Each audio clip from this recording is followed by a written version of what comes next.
कारण से हुआ था, केवल और केवल उसकी मां के कारण। ये जो रावण था, इसकी मां का नाम था केकसी, जो कि राक्षस पुत्री थी, और इनके पिता का नाम था ऋषि विशर्वा। विशर्वा ऋषि बहुत बड़े तपस्वी थे। उनके पुत्र रूप में रावण, कुंभकर्ण और विभीषण हुए। तीनों ही तपस्वी थे अपने पिता के अनुरूप। परंतु एक दिन केकसी ने अपने पुत्र रावण से कहा, मुझे लगता था कि मैं बहुत सिंघनी हूं, लेकिन मैं तो गधर्वी निकली। सिंघनी का मतलब शेरनी और गधर्वी का मतलब गधी। मैं सोच रही थी मैं सिंघनी हूं, लेकिन मैं तो गधर्वी निकली। बोली वो क्यों मां?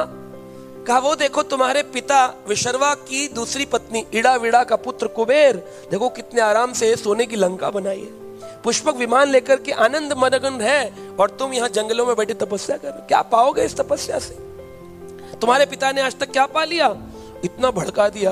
बोले मां अभी जाता हूं और जाकर के कुबेर से सब छीन कर लाता हूं। मां बोली इतना आसान नहीं है, कुबेर ने बहुत तपस्या करी है, तब जाकर ऐसी प्रबल बल और इतना स्वर्ण उसने पाया है। अगर तुझे वैसे ही मुझे सुख देना है तो पहले क्या कर?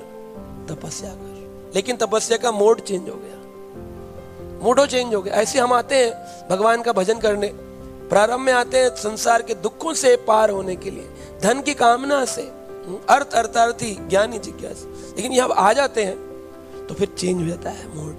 कोई कहता है अरे प्रभु जी आपकी तो इज्जत ही नहीं है मंदिर में, कुछ करो, आगे बढ़ो, कुछ बनो।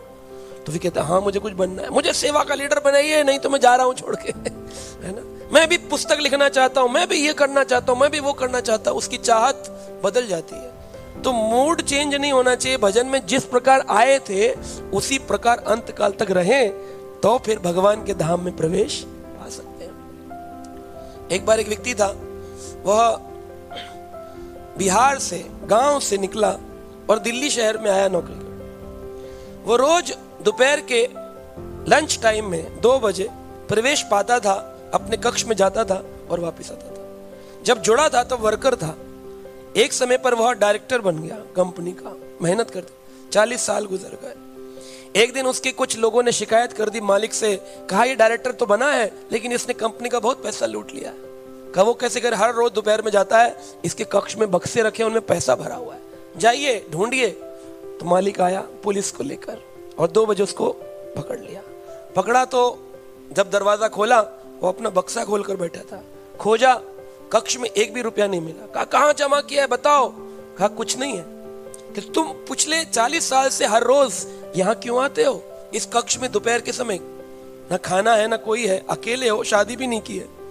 कहते जब मैं गांव से आया था ना, तब मैं गमछा लेकर आया था, मेरे पास पहनने के कपड़े भी नहीं थे। तो मेरी माँ ने कहा था कि बेटा अगर बड़ा आदमी कभी बन जाओ ना, तो हमेशा याद रखना कि जब तुम गांव से निकले थे तो एक गमछा लेकर के आए थे। तो मैं हर रोज अपनी माँ के बताए सिद्धांत के लिए यह गमछा देखता हूँ। तो इससे मुझे याद रहता है कि मुझे लोगों की मदद करनी है। जितना कुछ भी है संसार का है, मेरा अगर होता तो प्रारंभ से होता, मुझे वापस भगवान की सेवा में, संसार की सेवा में लगाना है। लेकिन हम ऐसा नहीं करते हैं। हमें जितना मिलता रहता हम सोचते हैं ये हमारा है, ये हमारा है, ये हमारा है। इसलिए आचार्य लोग हमको ये शिक्षा देते हैं इस कथा से कि हमको भी हमेशा याद रखना चाहिए कि जब हम संसार में आए थे, इस भौतिक संसार में, तो किस रूप में आए थे? एक आत्मा के रूप में आए थे, सच्चिदानंद आत्मा। यह शरीर तो इस संसार में माता पिता की भेंट है, लेकिन जब इस संसार से निकलेंगे, ये शरीर यहीं रह जाएगा, पुनः भगवत धाम में प्रवेश करेंगे तो किस रूप में प्रवेश करेंगे? जैसे आए थे। तो इसलिए हम आत्मा है, इस बात का स्मरण इस कथा से अपना गमछा देखते रहना चाहिए कि मैं क्या था, मैं क्या था। जब आया था मुझे कोई नहीं जानता था, आज मुझे बहुत लोग जानते, मेरा यश गाते हैं। उस यश में भ्रमित नहीं हो जाना चाहिए कि जो कुछ भी है वो तो गुरुजन का है, वो तो भगवान का है, मेरा कुछ नहीं। इस प्रकार से यहाँ पर वर्णन आता है। और जो ये रावण था, इसने बड़ी तपस्या करके बल प्राप्त किया और एक लंका कुबेर से जीत ली, पुष्पक विमान जीत लिया। और जो कुबेर की पुत्र वधू थी, नल कुबेर और मणिग्रीव आपने सुना है, तो उनमें से जो पुत्र वधू थी, यानी कुबेर के पुत्र थे नल कुबेर मणिग्रीव, उनकी जो पत्नी थी उसका नाम था पुंजक स्थली। उसके प्रति भी रावण ने एक बार आकर्षण प्रकट किया था। और ऐसा नहीं था पहली बार सीता को किडनैप किया और उसके मन में आकर्षण आ गया क्योंकि शूर्पणखा की नाक कट गई। लोग बोलते हैं रावण जैसा भाई होना चाहिए, आजकल लिखते हैं एडवांस जमाने के लोग। देखो अपनी बहन की बदला लेने के लिए उसने कितनी मेहनत करी। और एक रावण है और राम है, वह छोड़ करके अपने माता पिता को चले आए। इतनी सी क्या बात कह दी थी, घर से चले जाओ, इतना क्या उदास होने की जरूरत थी, वापिस आ जाते। तो भगवान के नियम को नहीं जान रहे और रावण की गंदगी को नहीं जान रहे। और कई बार लोग ऐसा भी कह देते हैं, अरे रावण गंदा नहीं है, उसका पुतला नहीं जलाना चाहिए, वो तो जय विजय है। जय विजय थे रावण, कुंभकर्ण तो जय विजय थे। चैतन्य चरितामृत के आदि लीला के 5वें अध्याय में कृष्णदास कविराज गोस्वामी लिखते हैं, ऐसा नहीं है कि जय विजय हर बार रावण कुंभकर्ण बनते हैं। वह तो केवल 3 बार के लिए आए ना। तो एक बार रावण कुंभकर्ण बने, एक बार दंतवक्त्र शिशुपाल बने, एक बार हिरण्याक्ष और हिरण्यकश्यपु बने। उसके बाद की लीलाएं युग युग में भगवान जो आ रहे हैं बार बार, क्या बार बार जय विजय का पतन हो रहा है? क्या बार बार जय विजय गिर रहे हैं? एक ही बार तो हुआ है ना, तीन बार के लिए आए थे। तो बाकी बार वह जीव जो गंदे कर्म करता है उसको भी रावण कहकर पुकारा है। इसीलिए श्रीमद् भागवत में रामायण के प्रसंग ज्यादा गहरे नहीं है। 9वें स्कंद में बहुत कुछ अध्यायों में रामचरित का वर्णन है। क्यों? क्योंकि रामचरित को पूरी दुनिया जानती है। ये बात सुखदेव गोस्वामी को पता है कि परीक्षित भी रामचंद्र की लीलाओं को जानते हैं, इसलिए ज्यादा वर्णन नहीं किया, 2-3 अध्याय बताकर बोले चलो आगे बढ़ते हैं। कृष्ण लीला को विस्तार से बताया है क्योंकि वो समाज को मालूम नहीं है। राम जी की लीला सारा संसार जानता है, लेकिन उसकी गहराई वो संसार नहीं जानता। उसके लिए हमें आचार्यों की टीका पढ़नी पड़ती है, तब हमको पढ़ने पड़ते हैं। आचार्यों की टीकाओं में जाकर के इतनी टीकाएं हैं, 32 टीकाएं तो मैं जानता हूं रामायण के ऊपर लिखी गई, कम से कम 32 तो टीकाएं मैंने देखी अपनी आंखों से। और कहते हैं रामायण शतकोटि अपारा, 100 करोड़ प्रकार की रामायण है। इसलिए रामायण के किसी भी प्रसंग पर संशय नहीं करना चाहिए। कोई बता रहा हो, बोले अरे हमने तो ऐसा नहीं सुना। तुमने जितना सुना है और जितना तुम सुनोगे और जितना तुम सुन सकते हो और जितना तुम सोच सकते हो, उससे कहीं अधिक श्री राम कर चुके हैं भगवान, और आज भी कर रहे हैं। उनका नाम जब आप हरे राम बोलते हो तो क्या राम आप पर कृपा नहीं करते? राम से बड़ा राम का, इसीलिए क्योंकि राम तो केवल त्रेता युग में उद्धार करते हैं, लेकिन राम का नाम तो कलयुग के 2024 में भी हमारा उद्धार कर रहा है। हरे कृष्णा कृष्ण कृष्ण।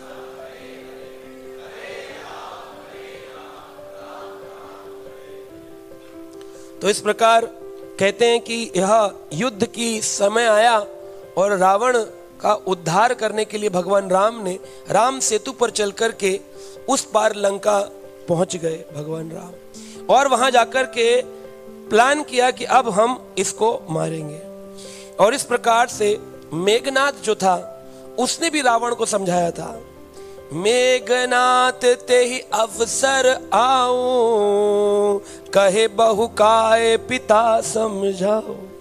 बहुत बार पिताजी को समझाया, पिताजी जिनसे आप युद्ध कर रहे हैं ये साधारण व्यक्ति नहीं है। अगर ये साधारण व्यक्ति होते तो इनके नाम से पत्थर कैसे तरते? रावण कहते कौन सी बड़ी बात है, हम भी पत्थर तैरा सकते। कहा आप भी तैरा सकते, करे चलो। तो सारे के सारे लोग गए और जाकर के समुद्र के दूसरे तट पर, जैसे एक साइड से तो इस डायरेक्शन से तो समुद्र पे पुल बना के राम जी की सेना आ गई, उस गेट से दूसरे गेट से पत्थर लेकर उसने ऐसे किया, मंत्र पढ़े और फेंक दिया। मंदोदरी, मेघनाथ आदि सब जितने थे, अतिकाय, सब देखकर हैरान थे, अरे आपका पत्थर भी तैर गया। मेघनाथ बोला पिताजी आप में भी दम तो है, कैसे तैरा दिया आपने ये पत्थर? मंदोदरी बोली कौन सा मंत्र बोला ये तो बताओ। कह रहे नहीं मंत्र नहीं बता सकता हूं, ये गुप्त मंत्र है, मेरे गुरु ने दिया था, ब्रह्मा जी से प्राप्त है। कहा फिर भी बताओ तो। कहा नहीं मैं बता नहीं सकता हूं। कहा बताओ बताओ बताओ, पत्नी को तो बताना चाहिए। तो सबसे बचा करके पत्नी के कान में कहता है ठीक है किसी को बताना मत, मैंने मंत्र बोला, हे पत्थर तैर जा तुझे राम की कसम। तो राम के नाम ने पत्थरों को तैराया है। मेघनाथ ते ही अवसर आयो, कही बहु कथा पिता समझायो। पिताजी को समझाया, पिताजी मैंने शिव अस्त्र चलाया, वह प्रणाम करके आ गया। मैंने ब्रह्म अस्त्र चलाया, प्रणाम करके आ गया। मैंने नारायण अस्त्र चलाया, वो तो परिक्रमा करने लगा और फिर बाकी जाकर के उस तपस्वी के शरीर में प्रवेश कर गया। पिताजी वो साधारण व्यक्ति नहीं। तो रावण कहता है मैं सर कटा सकता हूं लेकिन सर झुका सकता नहीं। ऐसे भी कई लोग मिलते हैं, बड़े अहंकारी होते हैं, कहते भगवान राम के आगे, कृष्ण बलराम के आगे प्रणाम करिए, करे नहीं, सर कटा सकते हैं लेकिन सर झुका सकते।